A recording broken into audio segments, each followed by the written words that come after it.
Germany में कालशेनों के अंदर अंदर वो सालों से बंद पड़ा एक लाइब्रेरी था। भारत में एक सरफरे ने आकर यहाँ एक लाइब्रेरी खोली थी। लेकिन भारत में ही जब हिंदी अपने वजूद को बचाए रखने के लिए जंग लड़ रही है, वो हिंदी भला विदेश में क्या टिक पाती। लाइब्रेरी जल्दी बंद हो गई। हाँ, बतौर कॉफ़ी शॉप वो कई सालों तक चलती रही। फिर लाइब्रेरी का मालिक मर गया और वो लाइब्रेरी सालों तक बंद ही पड़ी रही। लेकिन फिर किसी ने उसे अपनी मंजिल बनाई और हिंदी और अंग्रेज़ी किताबों को मिलाकर अब ये लाइब्रेरी अच्छी चल पड़ी। वो उसी पुराने बूढ़े लाइब्रेरी के मालिक का पोता था, जिसका जन्म भी इसी जर्मनी में हुआ था और परवरिश भी। लेकिन था तो वो एक हिंदुस्तानी ही।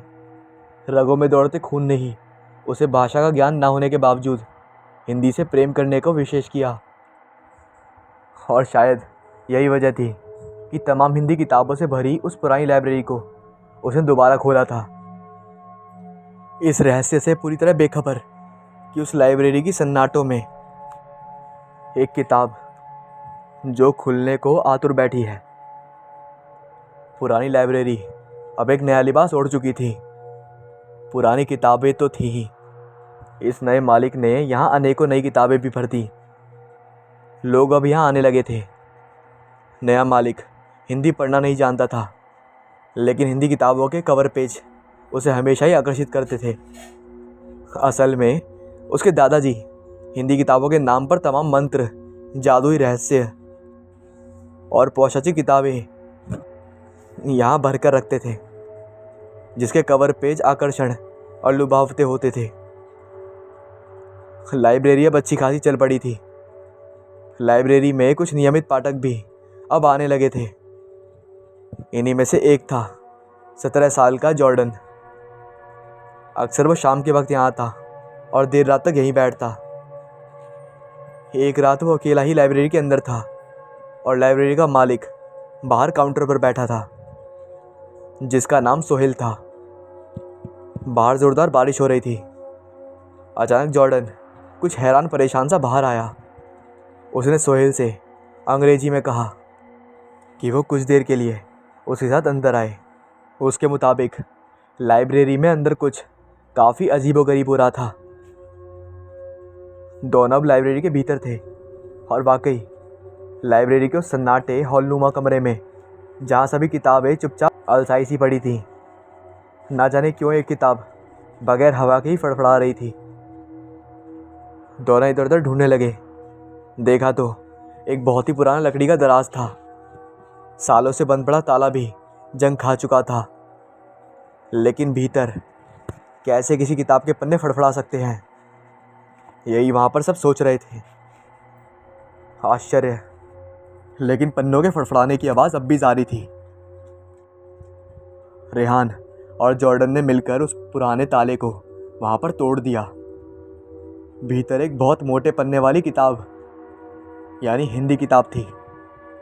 मोटे मोटे चमकीले हिंदी अक्षरों में क्या लिखा था ये दोनों ही समझ नहीं पाए, लेकिन उसमें बनी तस्वीर दिल दहला देने वाली थी। ओह माय गॉड, जॉर्डन डर गया और एकाएक उसके हाथ अपने गले में लटक रहे क्रिश्चियन तावीज़ पर चले गए। इतनी भयानक तस्वीर, 7 मुंह वाली एक डरावनी औरत और 7 मुंह से निकलते अग्निगत सांप जो उसके समूचे शरीर में लिपटे रहे थे। उनमें से एक सांप के खुले मुंह, जिस पर कि उस किताब का नाम लिखा था, भूखी देवी, एक श्रापित किताब। नीचे चेतावनी भी लिखी हुई थी, अपनी मौत करीब हो और तय हो तभी इस किताब को पढ़ें। इस किताब को पढ़ने वाले की भूख कभी नहीं मिटती। हालांकि दोनों ही इस किताब को पढ़ नहीं पाए थे, लेकिन पढ़ने को मचल जरूर गए थे। जॉर्डन उस किताब को अपने साथ ले जाना चाहता था, लेकिन रेहान ने इसकी अनुमति नहीं दी। उस रात तो जॉर्डन वहाँ से बगैर कुछ लिए चला गया था, लेकिन उसने कुछ ठान जरूर लिया था। काफ़ी दिन बीत गए थे। जॉर्डन अब लाइब्रेरी नहीं आता। अब भी रात के सन्नाटे में उसी सीलन भरे लकड़ी की दराज के भीतर बगैर किसी हवा के वो किताब यूं ही अपने पन्ने फड़फड़ाती ज़रूर है, लेकिन रेहान उस पर ध्यान नहीं देता। वक्त बीतता गया। एक दिन जॉर्डन लौट आया। उसने काफ़ी वक्त लाइब्रेरी में बिताया और फिर शाम ढलते ही सामान्य रूप से लाइब्रेरी से वापस चला गया। यूं ही रेहान ने जॉर्डन से जब इतने दिनों बाद लाइब्रेरी आने की वजह पूछी तो उसका जवाब हैरान कर देने वाला था। उसने कहा वो हिंदी सीखने की क्लासेस ले रहा था। जॉर्डन चला गया। उसके दिमाग में कुछ खटका और जब उसने उस रहस्यमय किताब की तलाशी ली तो वो नरादर हो गया। इस तरह वो शापित किताब सालों बाद एक बार फिर खुल चुकी थी। कुछ महीने ही बीते थे। जॉर्डन को उस किताब को पूरा पढ़ने में एक लंबा वक्त लगा था और अब वो उस किताब लिखने वाले को ढूंढ रहा था। ये भी एक रहस्य था कि समूचे किताब के पन्नों में उसे लिखने वाले का नाम नहीं था। लेकिन जॉर्डन की हालत अब ख़राब हो रही थी। ऐसी कोई चीज़ नहीं थी जो उसकी भूख मिटा सके। हालांकि उसने ये बात अब तक किसी को बताई नहीं थी। उसने सोशल साइट पर बहुत सारे रिसर्च किए, लेकिन उस किताब और उसे लिखने वाले से जुड़ी उसे कोई भी बात पता नहीं चली। थक हार कर आखिरकार वो एक बार फिर देर रात को लाइब्रेरी में गया। उसने अकेले में रेहान से मुलाकात की और उसने उसे बताई कि उस किताब में कहानी क्या थी। एक विशाल राज्य में राजा की चौथी पत्नी थी वो। राजा की पहली तीनों पत्नियों के 3 पुत्र थे, लेकिन चौथी रानी बांझ थी। कहते हैं उसका जन्म अनेकों देवियों के पूजा के बाद हुआ था, इसलिए चौथी रानी का नाम उनके पिता ने देवी ही रखा था। देवी अपनी तीनों बड़ी संतान में अपनी संतान के ना होने से उन तीनों से वो बहुत जलती थी। ये बात जब महल की एक बूढ़ी दासी को पता चली तो उसने चौथी रानी को शब्दों में भ्रमजाल में फंसाना शुरू किया। बूढ़ी दासी राजा से नफरत करती थी क्योंकि एक बार राजा ने उसके बेहद कम उम्र के एकमात्र पुत्र को अपने सैनिकों के साथ युद्ध में जबरदस्ती भेजकर उसे शहीद करवा दिया था। बूढ़ी दासी चौथी रानी के मन में नफरत भरना चाहती थी और जादुई टोटकों के नाम से राजा के कुल मिलाकर 9 पुत्रों की बलि मांगती रही। चौथी रानी बच्चों को बहला फुसलाकर अपने साथ ले जाती और रात के अंधेरे में उसे बूढ़ी दासी को सौंप देती। इस तरह 8 राजकुमारों की बलि अब चढ़ चुकी थी। चौथी रानी को उम्मीद थी कि 9वें और आखिरी राजकुमार के मृत्यु के तुरंत बाद उसके एक साथ 9 पुत्र जन्म लेंगे। लेकिन राज्य से इस तरह राजकुमारों का गायब होना कोई आम बात नहीं थी। राजा ने सब पर नज़र रखी थी। इसी तरह 9वें राजकुमार को बहला फुसलाकर ले जाते वक्त छोटी यानी चौथी रानी पकड़ी गई। उसने जब सारा माजरा राजा को कह सुनाया तो राजा सैनिकों के साथ उस बुढ़िया के घर गए। बुढ़िया भी अब समझ चुकी थी कि उसकी पोल खुल गई। उसने राजा से अपनी मौत से पहले आखिरी इच्छा पूरी करने की मांग की। राजा ने स्वीकार भी कर लिया। इस तरह उस दासी ने चौथी रानी से अकेले में मिलने की आखिरी इच्छा जताई। जब चौथी रानी दासी से मिली तो दासी ने बड़े विनम्रता से चौथी रानी से कहा, छोटी रानी, भले 9 ना सही, लेकिन तुमने 8 राजकुमारी को तो बलि दी है। इसका फल तुम्हें ज़रूर मिलना चाहिए। मैं तुम्हें 8 संतान दिलवा कर रहूँगी, लेकिन एक शर्त है। ज़रूरी नहीं है कि तुमसे जन्म लेने वाले औलाद तुम्हारी संतान हो। वे किसी भी रूप में जन्म ले सकते हैं। क्या तुम उसे स्वीकार करोगी? और दूसरी बात, तुम्हें उन 8 की भूख अपने ही वक्ष में दूध से मिटानी होगी। अगर ऐसा तुम नहीं कर सकोगी तो तुम्हारे भीतर 7वें बार यानी 7 औरतों का जन्म होगा और तुम्हारे 7 बच्चों को वे 7 औरतें निकल जाएंगी। इसके बाद तुम सालों तक सिर्फ भूखी रहोगी, मृत्यु के बाद भी। तुम्हारी सच्ची कहानी जो भी पढ़ेगा या अंत तक सुनेगा, वो तुम्हारी भूख शांत करने में अपनी हिस्सेदारी निभाएगा, वो भी सदैव के लिए ही। भूखा ही रह जाएगा। तो इसलिए चौथी रानी सोच समझ कर जवाब देना। रानी उस वक्त होश में नहीं थी। वो जानती थी कि इस बुढ़िया दासिन को सज़ा देने के बाद राजा उसे भी सजाए मौत देंगे, लेकिन वो बांझपन के कलंक के साथ आज़ाद नहीं मरना चाहती थी। इसलिए उसने बुढ़िया की बात मान ली और 8 औलादों को जन्म देने के लिए प्रतिक्रिया करी। बुढ़िया चौथी रानी के गर्भ में कुछ मंत्र फूंक रही थी। वो चौथी रानी को औलाद के रूप में 8 बंदरों की माँ बनाने वाली थी। लेकिन उसी वक्त कमरे में एक सांप आ घुसा और दासी के मुंह से बंदर ना निकल कर सांप निकल गया। बस इसके बाद उसी रात अंतहीन प्रसव पीड़ा को झेलकर चौथी रानी ने 8 सर्प को जन्म दिया, यानी 8 सांपों को जन्म दिया, जो बड़ी तेजी से बढ़ रहे थे। वे रानी के दोनों वृक्षों पर टूट पड़े थे, लेकिन उनकी भूख थी कि शांति नहीं हो रही थी। चौथी रानी दिन प्रतिदिन कमज़ोर होती जा रही थी, लेकिन कोई भी उस पर ध्यान नहीं देता था। अपने कर्मों के फल भुगतने के लिए उसे वैसे ही छोड़ दिया गया था। अंत में अपनी मृत्यु निकट देखकर रानी ने एक गुरुकुल से गुरु को बुलवाकर अपने पास बुलवाया और ये बात उसने राजा से कही थी, अपनी आखिरी इच्छा बोलकर। राजा ने उसकी आखिरी इच्छा समझकर इस बात को मान लिया। रानी ने गुरुजी से अपनी कहानी की एक किताब लिखने को कहा और ये भी कहा कि इसे पढ़ने से पहले एक चेतावनी भी ज़रूर लिखना, ताकि कोई ये ना कहे कि उन्हें धोखे से किताब पढ़ाया गया है।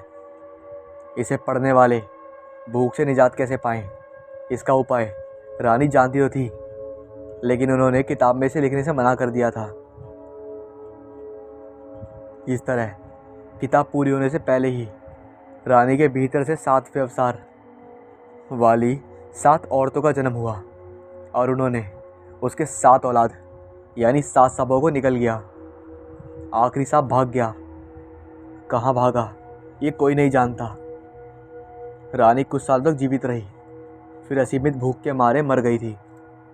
हालांकि इसकी आत्मा आज भी भूखी तड़पती है, लेकिन जो भी इस किताब को पढ़ता है वो देवी यानी रानी के भूख की हिस्सेदारी बन जाता है।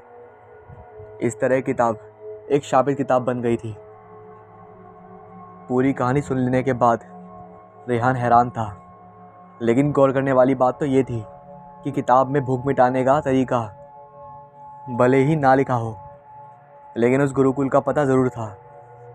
बस फिर क्या था, रेहान और जॉर्डन पहली बार भारत आए।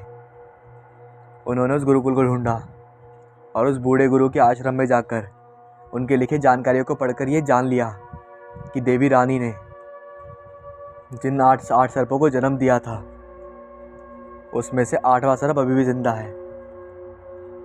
और उपाय ये है कि अगर उस 8वें सर्प की हर दिन पूजा की जाए, उसे प्रसाद चढ़ाया जाए, तो पढ़ने वाले की भूख मिट सकती है। जॉर्डन की तो जान में जान आई थी। कितनी अजीबोगरीब बात थी कि एक रहस्यमयी किताब के ज़रिए आज जर्मनी जैसे विदेश में भी भारतीयों के देवता नाग देवता की पूजा हर दिन होती है। इस तरह जॉर्डन तो शाप से मुक्त हो चुका था, लेकिन किताब आज भी बगैर हवा अपने पन्नों को फड़फड़ाकर अपने नए शिकार को पुकार लगाती है।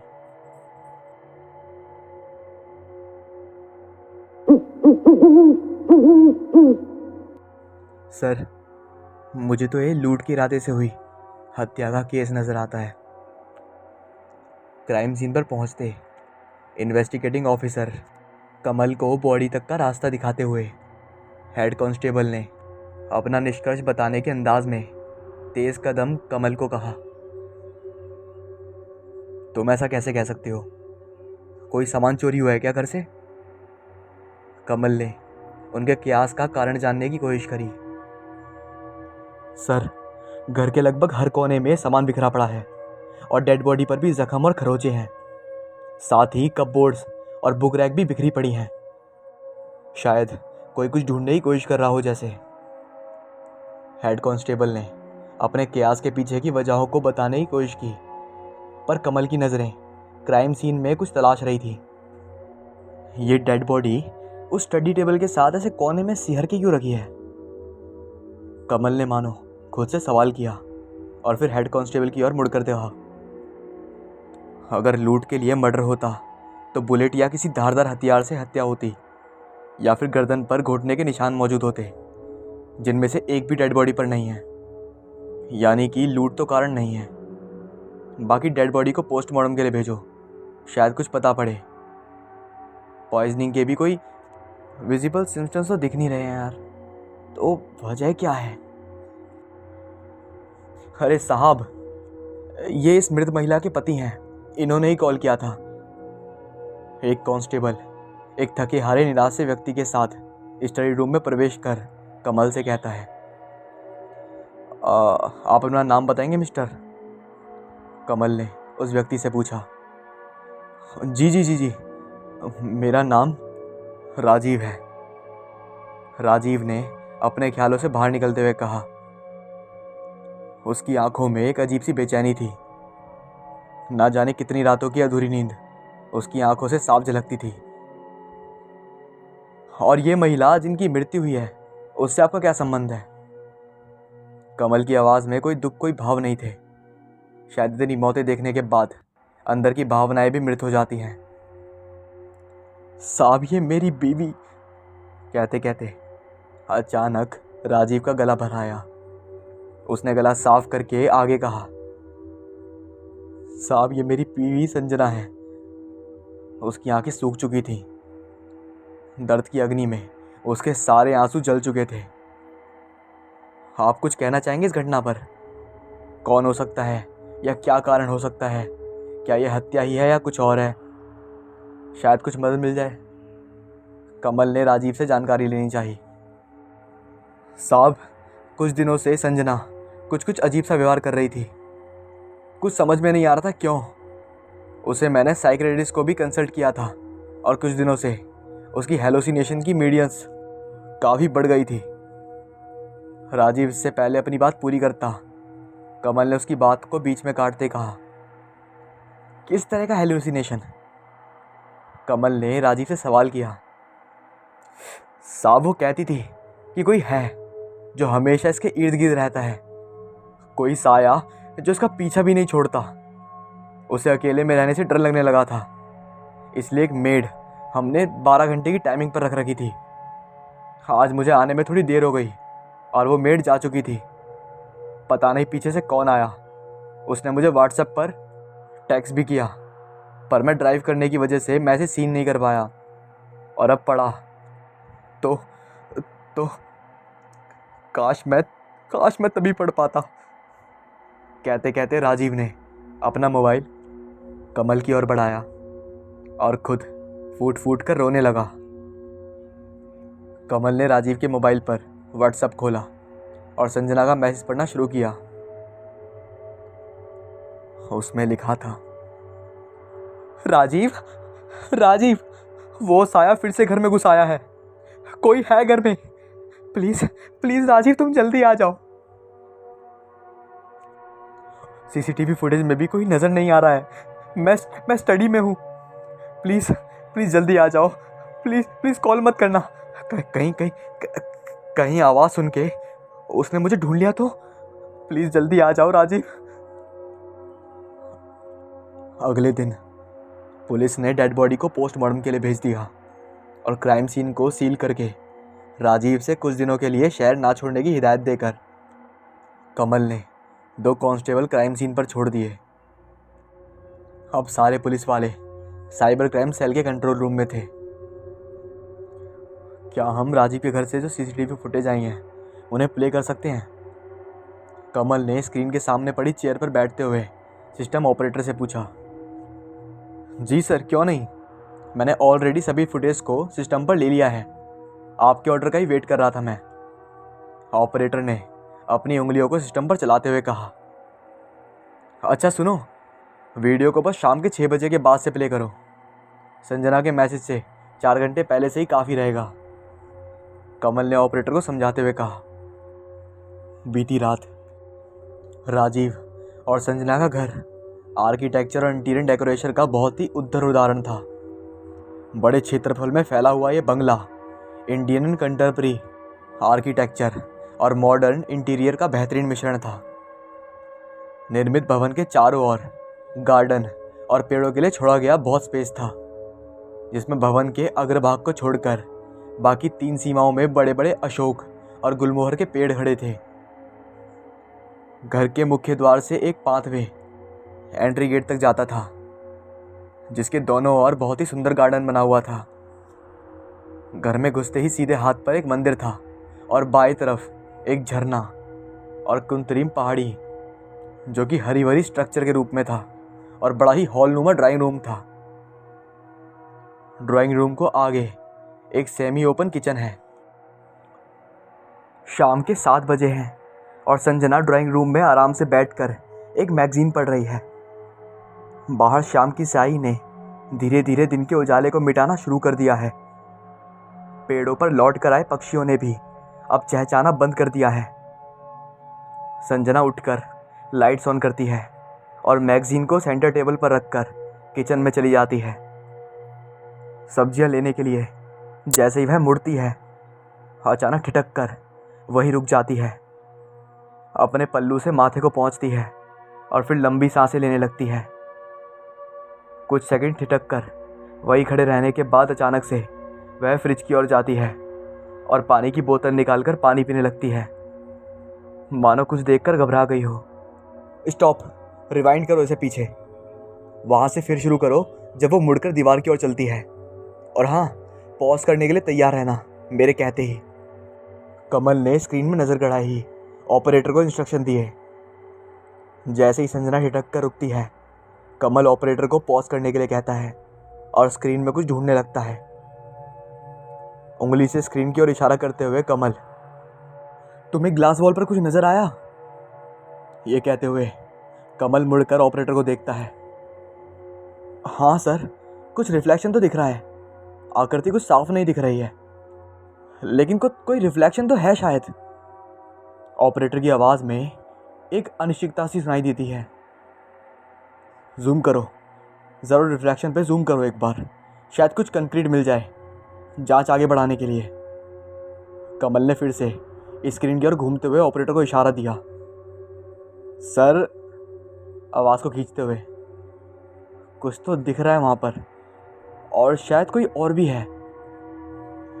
एक साए से थोड़ा पीछे भी खड़ा है उस साए के। ये सब कहते हुए ऑपरेटर का डर उसकी कपकपाती आवाज़ में साफ झलक रहा था। कमल और ऑपरेटर दोनों के ही शरीर के रोम रोम खड़े हो चुके थे। चलो, इसे पानी पीने के आगे प्ले करो। कमल अपनी जेब से रुमाल निकालकर माथे से पसीना पोंछते हुए दूसरे हाथ से ऑपरेटर को इशारा करता है। 5 मिनट बाद जब संजना सोफे चेयर पर बैठकर नॉर्मल होने की कोशिश कर रही थी, अचानक से उसकी नज़र एसी की ओर जाती है और वो सोफ़ा चेयर के हैंड रेस्ट को कसकर बिल्कुल दबोच कर पकड़ लेती है। ऐसे पीछे को होती है मानो उसमें छिपकर किसी से बचना चाहती हो। उसके दोनों पैर उसे पीछे को सोफ़ा चेयर करके धकेल रहे हैं। उसकी सांसें तेज तेज चलने लगती हैं। सर, ये उधर ऐसा क्या देख रही है? उधर दीवार पर तो एसी की इंडोर डियर के सिवाय कुछ भी नहीं है सर। और ये उधर देखकर इतना डर क्यों रही है? ऑपरेटर मानो अपनी सीट छोड़कर भाग जाना चाहता है। अचानक से संजना सीट छोड़कर सीढ़ियों की ओर भगती है और ऊपर अपने बेडरूम में चली जाती है। काफ़ी देर तक कोई भी सीसीटीवी फुटेज में नज़र नहीं आता है। अचानक से 9:20 पर संजना भागते हुए दूसरी ओर स्टडी में एंटर करती है और तेज़ी से स्टडी का दरवाज़ा बंद कर लेती है। उसके बाद से फिर से सीसीटीवी फुटेज में कोई नज़र नहीं आता है। रात को 10:30 पर अचानक राजीव घर में प्रवेश करता है और जाकर टेबल पर अपना बैग रखते हुए किचन की ओर जाता है। वहाँ से पानी की बोतल निकालकर पानी पीते हुए 2-3 बार आवाज़ लगाने के अंदाज में गर्दन उठाकर ऊपर को देखता है। कोई जवाब ना मिलने पर वह सीधा ऊपर अपने बेडरूम में जाता है। थोड़ी देर बाद स्टडी की ओर जाता है और उसमें काफ़ी देर तक अंदर ही रहता है। 10:39 पर राजीव ने कंट्रोल रूम को कॉल किया था यानी कि इस वक्त संजना खत्म हो चुकी थी। अच्छा सुनो, अब ज़रा बाहर की सीसीटीवी फुटेज को चलाओ, देखो ज़रा कहीं कोई बाहर से ऊपर स्टडी में तो नहीं आया। कमल की आवाज़ में सोच के साथ साथ किसी को देख पाने का असमंजस भी था। जिस तरह से बेडरूम में भी कुछ सामान बिखरा हुआ था, उसे देखकर लगता है कि बेडरूम में भी कोई झड़प हुई है, पर संजना के पीछे बेडरूम से कोई नहीं निकला। इसका मतलब या तो बाहर में कोई घूमकर स्टडी में गया या दो व्यक्ति इसमें इन्वॉल्व हैं। कमल अपने दिमाग में सभी घटनाओं की कड़ी को जोड़ने की कोशिश करने लगा था। बाकी सीसीटीवी फुटेज देखने पर उन्हें किसी के घर में आने जाने के कोई निशान नहीं मिले, सिवाय राजीव के आने के। कमल का माथा ठनक जाता है। आखिर ऐसा कैसे हो सकता है? ना ही कोई अंदर आया, ना ही कोई बाहर गया, फिर झड़प किससे हुई है? इसी उलझन में उलझा कमल साइबर सेल के ऑफिस से निकल अपने ऑफिस में पहुंच जाता है। तभी हेड कांस्टेबल पोस्टमार्टम रिपोर्ट के साथ एंट्री करता है और रिपोर्ट को कमल की टेबल पर रख देता है। सर, संजना की पोस्टमार्टम रिपोर्ट आ गई है। कुछ खास निकल कर आया क्या? मौत की क्या वजह रही है? कमल ने उससे सवाल किया। सर, मौत का कारण सडन कार्डियक अरेस्ट है, जिसका कारण डर और घबराहट भी हो सकती है। बॉडी पर पाए गए निशान दीवार और कपबोर्ड या दीवारों के किनारों के हो सकते हैं, और किसी प्रकार के जोर जबरदस्ती के मुझे तो कोई निशान नहीं मिले। हेड कांस्टेबल ने एक ही सांस में सारी जानकारी दे दी। पुलिस ने डेड बॉडी को पोस्टमार्टम के लिए भेज दिया और क्राइम सीन को सील कर राजीव से कुछ दिनों के लिए शहर ना छोड़ने की हिदायत देकर कमल ने 2 कांस्टेबल क्राइम सीन पर छोड़ दिए। मौत का कारण क्या डर ही तो नहीं हो सकता है? अकेले में हेलुसिनेशन की वजह से उसे किसी आत्मा या साय का एहसास हुआ हो और अत्यधिक घबराहट में उसको कार्डियक अरेस्ट पड़ गया हो सकता है। कमल दिमाग में इस मौत की गुत्थी को सुलझाने की जहजुजात लगा था। अचानक से किसी ने उसके डोर पर नॉक किया।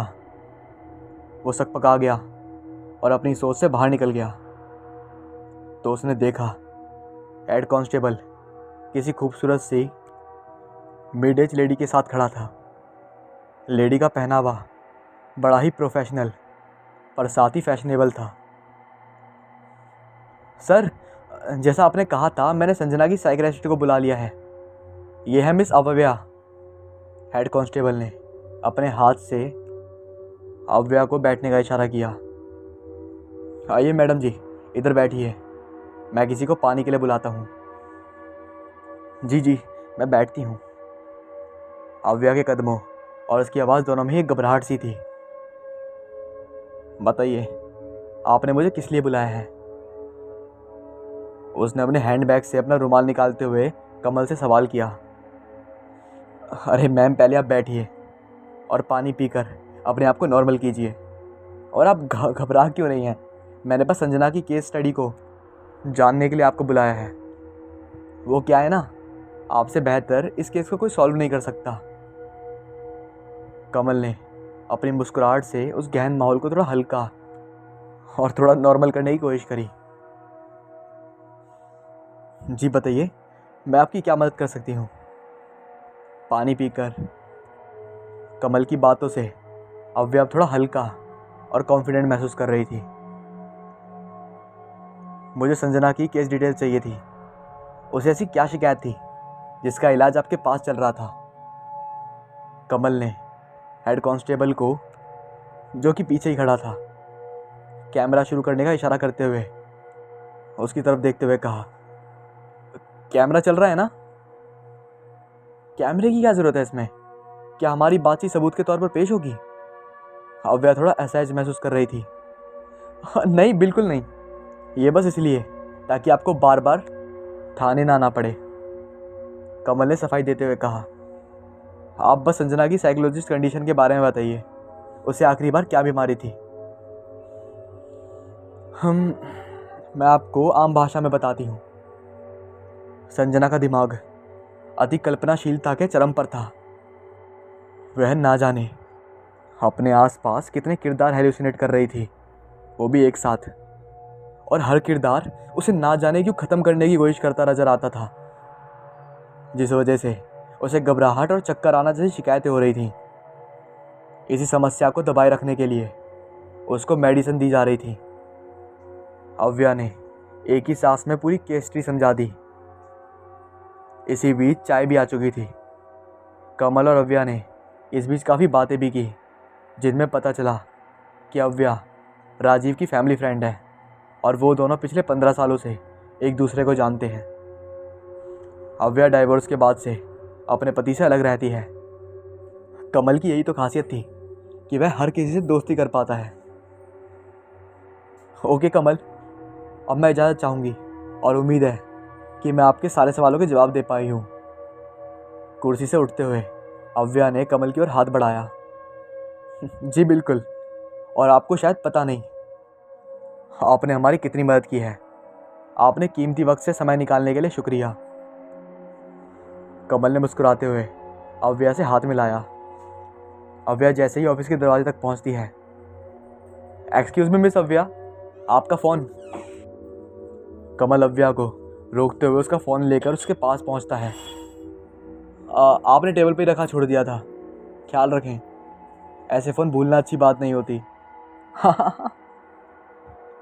कमल ने मजाकिया लहजे में कहा।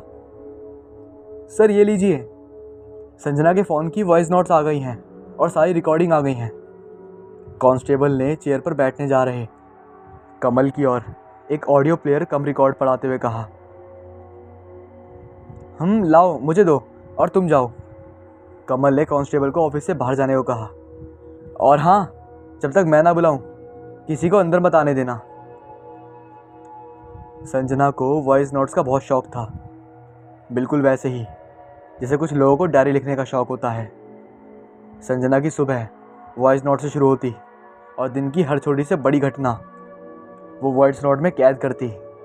पर ना जाने पिछले 2 हफ्ते से उसने कोई वॉइस नोट्स नहीं बनाए थे। और फिर अचानक मौत की रात जब वो नीचे ड्राइंग रूम से भागकर बेडरूम में गई थी, उसने उस वक्त में एक वॉइस नोट बनाया था। और वॉइस नोट चालू होता है। कौन है?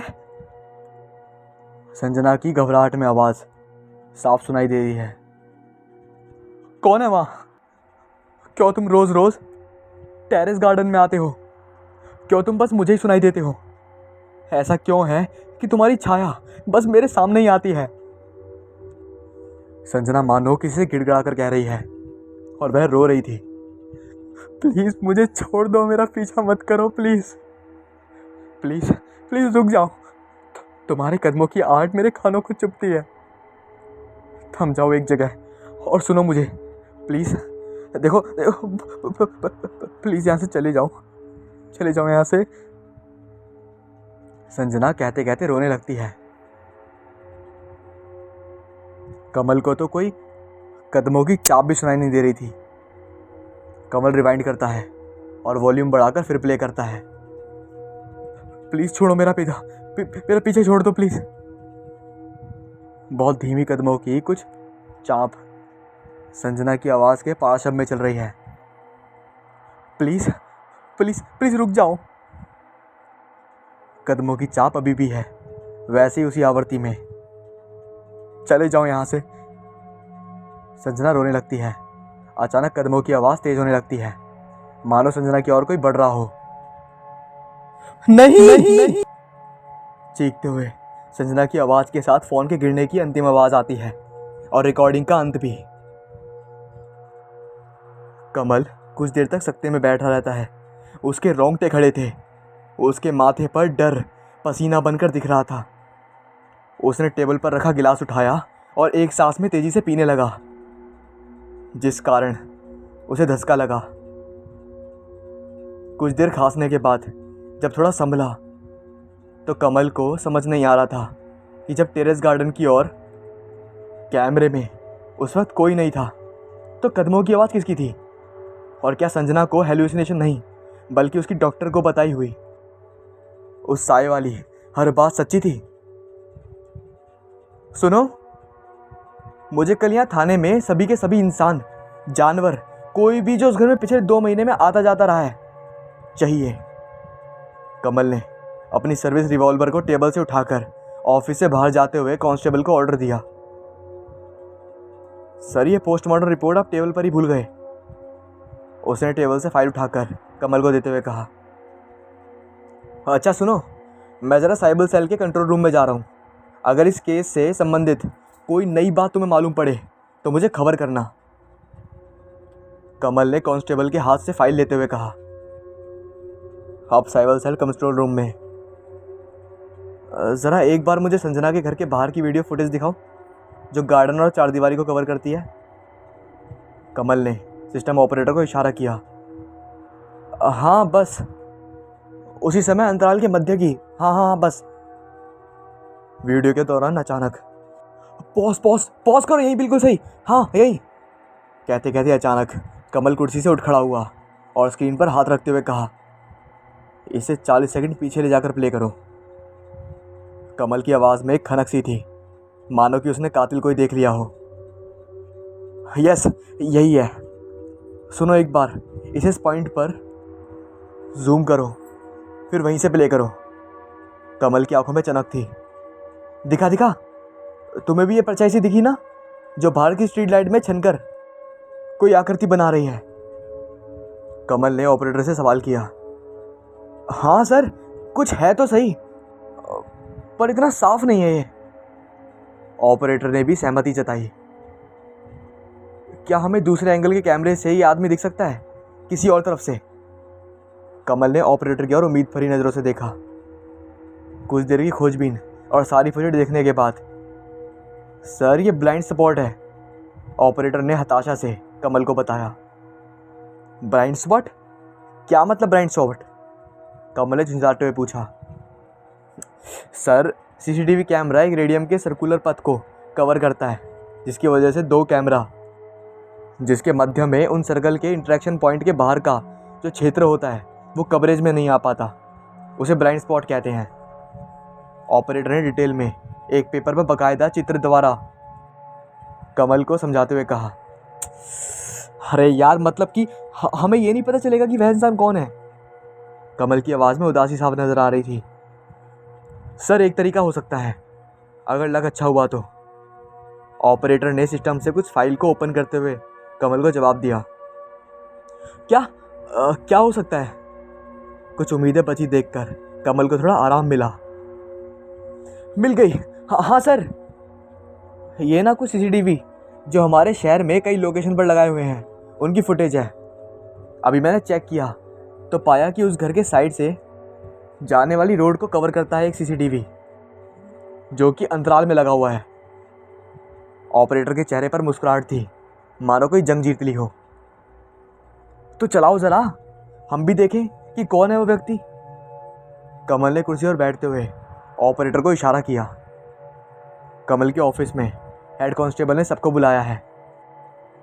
आगे चेयर पर राजीव और अव्या बैठे हुए हैं और उनके ठीक पीछे राजीव के घर काम करने वाली मेड और उसका लगभग 16-17 साल का लड़का था। राजीव, तुम्हें कुछ बातें बतानी थी। उन बातों का संजना की मौत से संबंध है। कमल ने राजीव की ओर फाइल को खिसकाते हुए कहा। जी सर, बताइए। राजीव की आवाज़ में कुछ घबराहट के साथ सतर्कता भी मौजूद थी। तुम्हारी पत्नी के हेलोसिएट को कंट्रोल करने वाली दवाई में जहर के ड्रग्स थे, जो कि काफ़ी जानलेवा थे।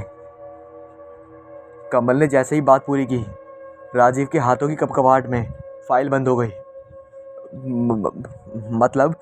मतलब संजना को जहर देकर मारा गया है।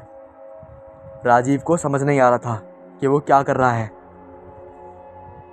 नहीं, ऐसा नहीं है। उसकी मौत कार्डियक अरेस्ट से हुई है। पर कमल ने शब्द पर थोड़ा जोर डालते हुए कहा, पर किसी ने उसे मारने की कोशिश की। किसने सर? किसने की होगी संजना को मारने की कोशिश? उसका तो व्यवहार भी कितना अच्छा था। राजीव ने अपने सामने रखे गिलास को उठाते हुए कहा। यही जानने की कोशिश में जब हमने सीसीटीवी फुटेज चेक की तो हमें कुछ महत्वपूर्ण सुराग मिले।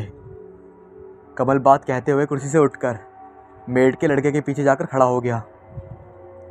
मेड के बेटे की आंखें ज़मीन में गड़ी हुई थीं और उसके पैर कांप रहे थे। उसकी हथेलियां पसीने से भीग रही थीं, जिन्हें वह पोंछने की नाकाम कोशिश कर रहा था।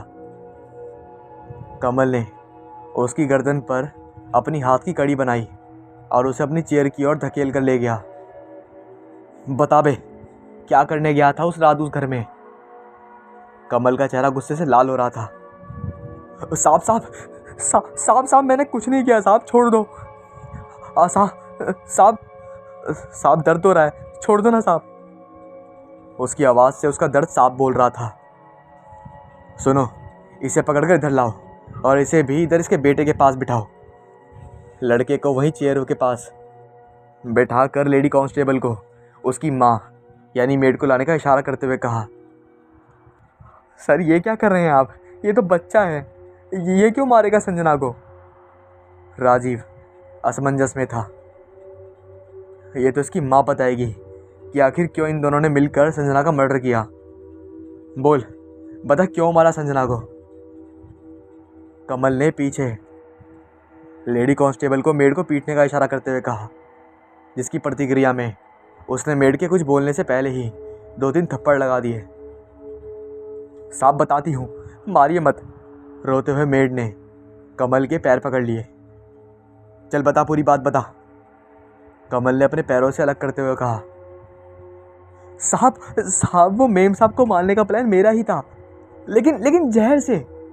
सच साहब, उसके अलग मेरा कोई प्लान नहीं था, मेड ने रोते हुए कहा। वो पता है, बस ये बता कि तूने ये सब किया कैसे? वो किचन में साया और वो आवाज़ें, फिर ठीक उसी तरह से बेडरूम के बाहर कदमों की आवाज़, कैसे किया ये सब? कमल ने आश्चर्य से मेड से पूछा। साहब, वो मैडम को ऊपरी कोई बाधा थी जिसके लिए साहब उनका इलाज भी करवा रहे थे। मैडम को जब भी ये बाधा होती तो वह एक दवाई पानी में मिलाकर पीती थी। बस मैंने सोचा कि क्यों ना इसी बीमारी का फ़ायदा उठाया जाए। उसके लिए मेरे बेटे ने मुझे कहा कि किचन की कांच वाली दीवार पर तेल लगाकर उस पर पानी डालकर गीले कपड़े से साफ़ कर देना, जिस वजह से बाहर की रोशनी से साया सा बन जाएगा। वही किया मैंने, और आवाज़ के लिए साहब के म्यूज़िक सिस्टम के बिना तार वाले फ़ोन से चलने वाले स्पीकर मैंने बाहर टेरेस पर गमलों के पीछे छुपा कर रख दिया था। वहाँ से अपना फ़ोन उठाने के लिए मैंने भेजा था अपने लड़के को। मेड ने टूटी हुई आवाज़ में सारी कहानी बता दी। तुमने संजना को आखिर मारा क्यों? वो तो तुम्हारा और तुम्हारे बेटे का कितना ख्याल रखती थी। राजीव ने गुस्से से सवाल किया। उसकी आंख में आंसू थम नहीं रहे थे। कोई ख्याल नहीं रखती थी वो, मेड ने चिल्लाते हुए कहा। कोई ख्याल नहीं रखती थी साहब, वो चुड़ैल थी। वो मेरे बेटे की ज़िंदगी, मेरे बेटे का खून पी रही थी। कहते कहते अचानक मेड रोने लगी। साहब वो मेरे बेटे से ऐसे काम करवाती थी, उसे झूठे केस में फंसाने की धमकी देकर। उसकी आवाज़ धीमी पड़ गई और आंखों में आंसू। मतलब कहना क्या चाहते हो तुम? क्या करवाती थी? आश्चर्यचकित होकर कमल ने मेड से सवाल किया। साहब कैसे बताऊं? सबके सामने मुझे बताने में शर्म आती है। छी साहब, मुझे ना बताया जाएगा, इससे बढ़िया आप मुझे जेल में डाल दो। कहते कहते मेड के चेहरे पर दुख से अधिक घृणा के निशान थे। इसने उसकी उल्टी भी साफ करी है, और एक बार इसने उस पे अपने ही गहने चोरी करने का नाम लगा दिया, जिसे उसने अपने खसम को दिए थे। दूसरे खसम को सर। कांस्टेबल, इसको जेल भेजने की और इसके बेटे को बाल सुधार गृह भेजने की व्यवस्था करो। ले जाओ इन्हें, कमल ने हेड कांस्टेबल को इशारा करते हुए कहा। मेड और उसके बेटे के चले जाने के बाद, सर अब मैं भी इजाज़त चाहूँगा। मुझे भी जाकर घर को सही करना है और संजना से जुड़ी यादों को समेटना संवारना भी है। राजीव ने चेयर से उठते हुए अव्या को भी चलने का इशारा किया। हाँ सर, अब मैं भी चलती हूँ, मुझे भी बहुत से काम हैं। अव्या भी कुर्सी से उठकर खड़ी हो गई।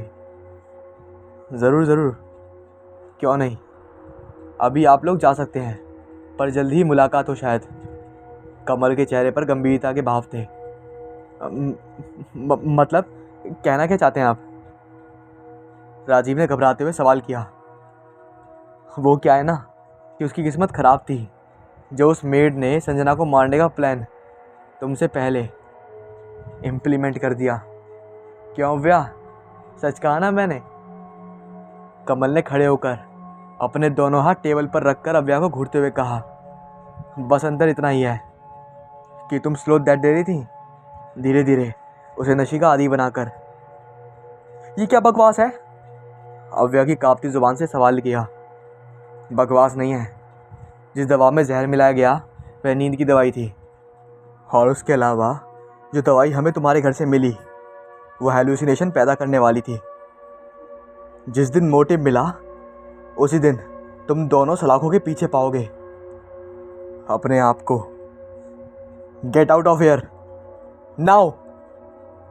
कमल की आंखों में केस सॉल्व करने की कोई खुशी देखी नहीं जा सकती थी, क्योंकि उसकी आंखों में एक और प्रश्न था कि ये दोनों गुनहगार हैं या नहीं, और अगर ये गुनहगार हैं तो काश मैं अभी इन्हें डाल सकता।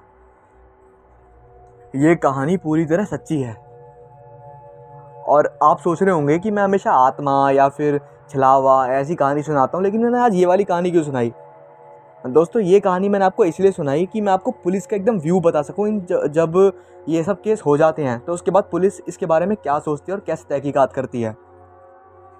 और अगर आप अभी भी ढंग से कहानी को सुने तो आपको पता लगेगा कि अभी भी एक केस सॉल्व नहीं हुआ है। और इस केस में ये नहीं है कि इस केस में भूतिया घटना नहीं थी, लेकिन इस केस में भूतिया घटनाओं का फ़ायदा उठाकर, यानी ऊपरी चक्कर का फ़ायदा उठाकर किसी ने अपना हाथ आजमाया, और इसी वजह से काफ़ी लोग बर्बाद हो जाते हैं। चलो अब दूसरी कहानी की ओर बढ़ते हैं।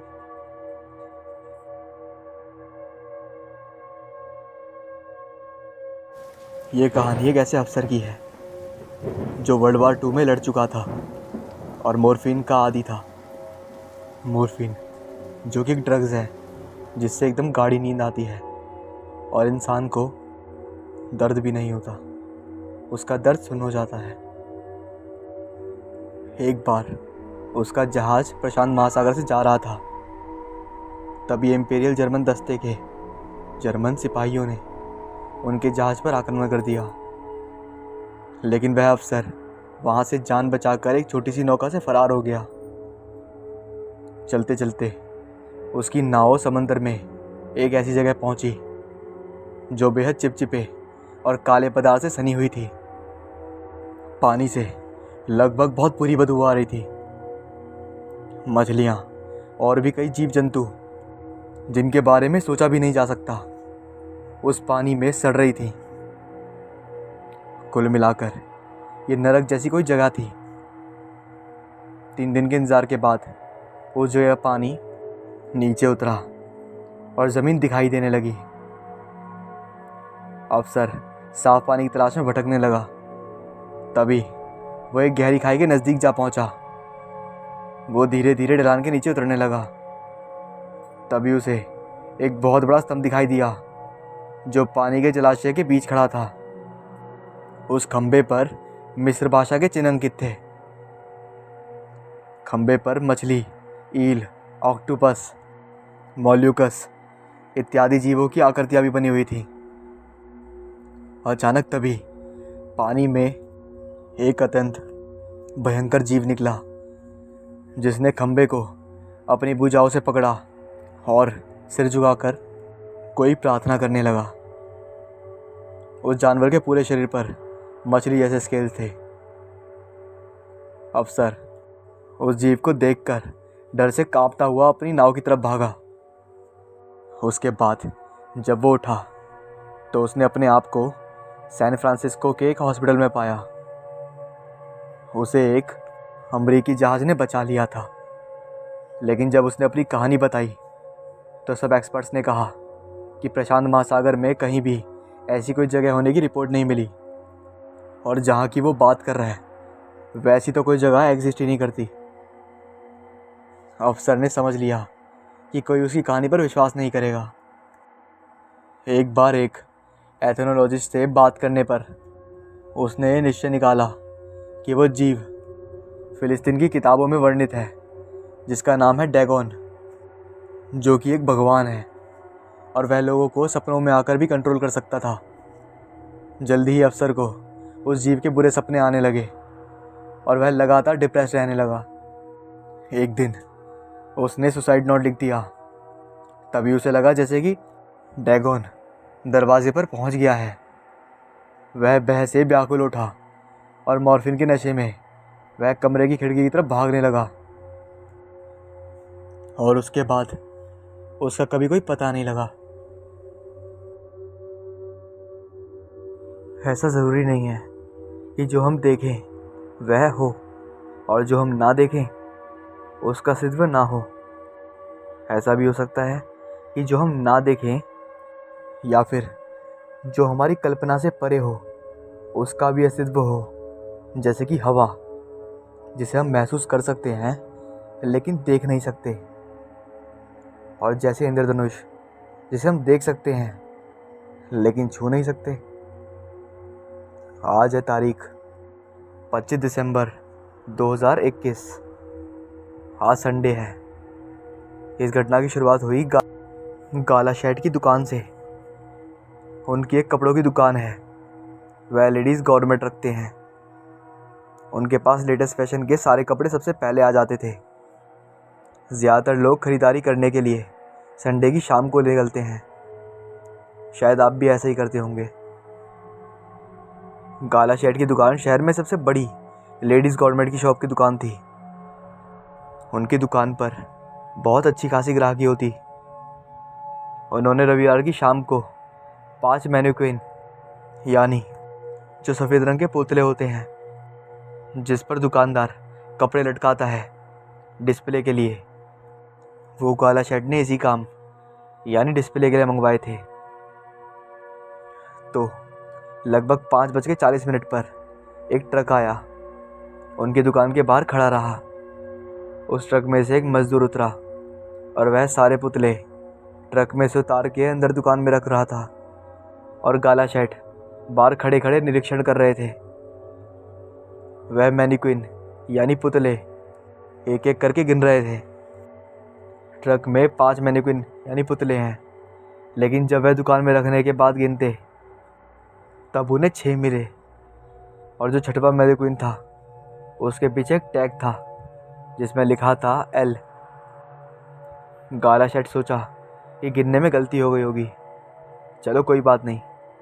पर गाला शेड को क्या पता था कि वह मैनिक्विन यानी पुतला पूरे शहर में खौफ का तांडव मचाने वाला था। गाला शेड सारे पुतले जगह पर लगाने लगा, और फिर उन्होंने सोचा कि मैं एक काम करता हूँ, पुतले के डीलर को कॉल करके देखता हूँ।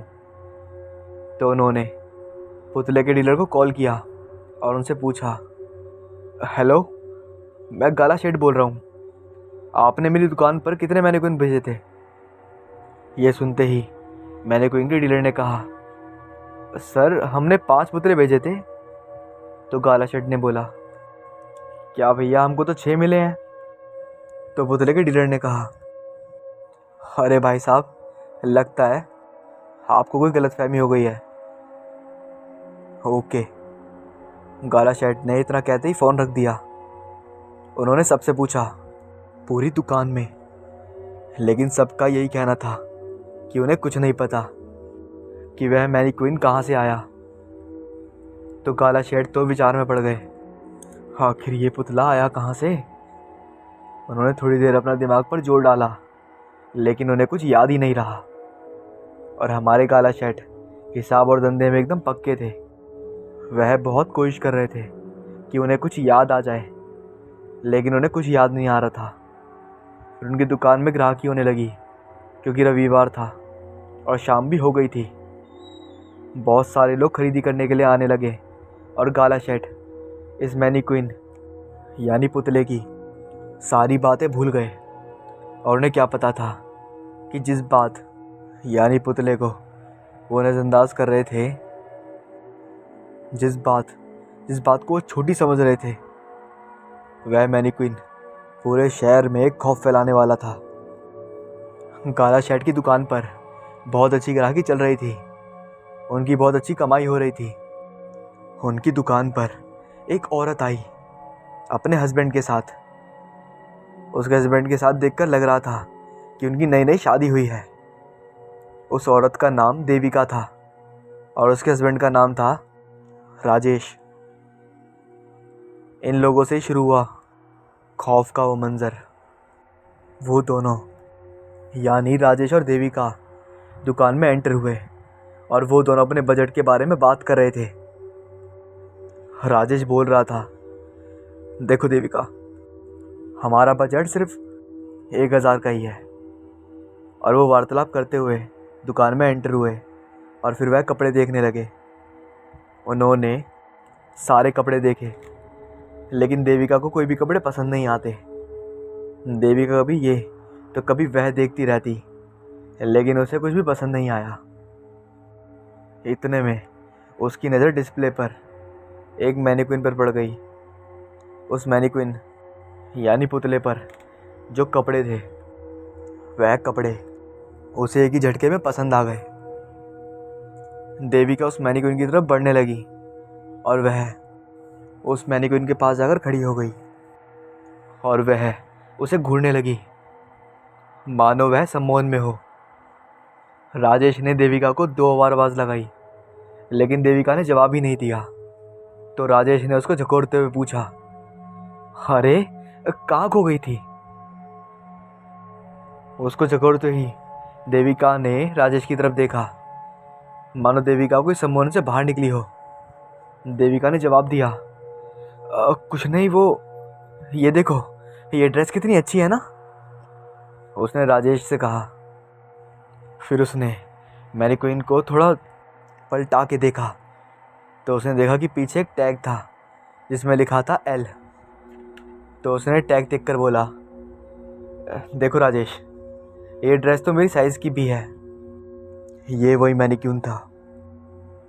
तो उन्होंने ये ड्रेस खरीद ली और वह फिर घर चले गए। घर जाकर देविका ने वह ड्रेस ट्राई की। उसे वह ड्रेस पसंद भी आई। फिर देविका ने वह ड्रेस अलमारी में रख दी। फिर वह दोनों सो गए। रात के करीब 3 बजे थे। तब कुछ गिरने की आवाज़ आई तो देविका की नींद खुल गई। उसने उठकर अलमारी का दरवाज़ा खोला तो देखा कि कुछ कपड़े बाहर गिरे हुए थे।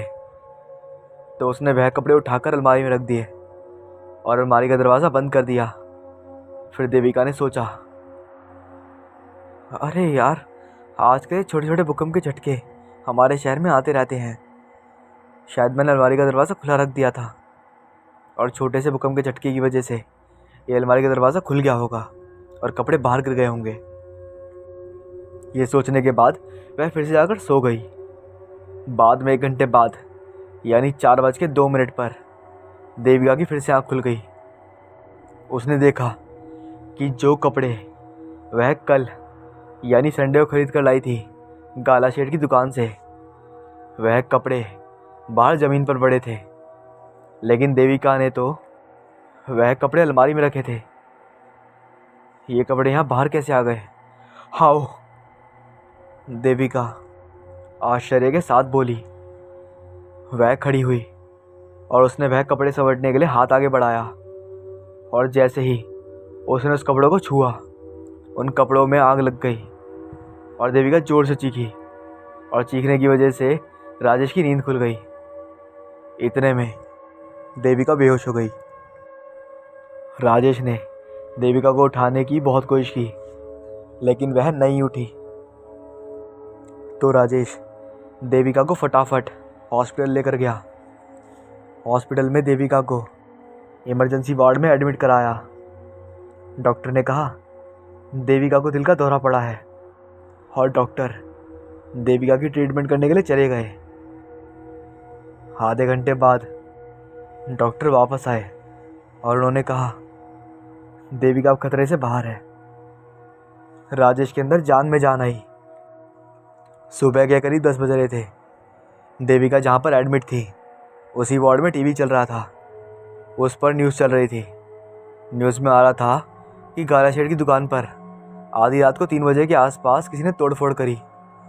और आश्चर्य की बात तो ये है कि ये किसी जीव जंतु ने नहीं बल्कि एक निर्जीव वस्तु ने किया है। ये तोड़फोड़ मचाई है एक मैनीक्विन ने।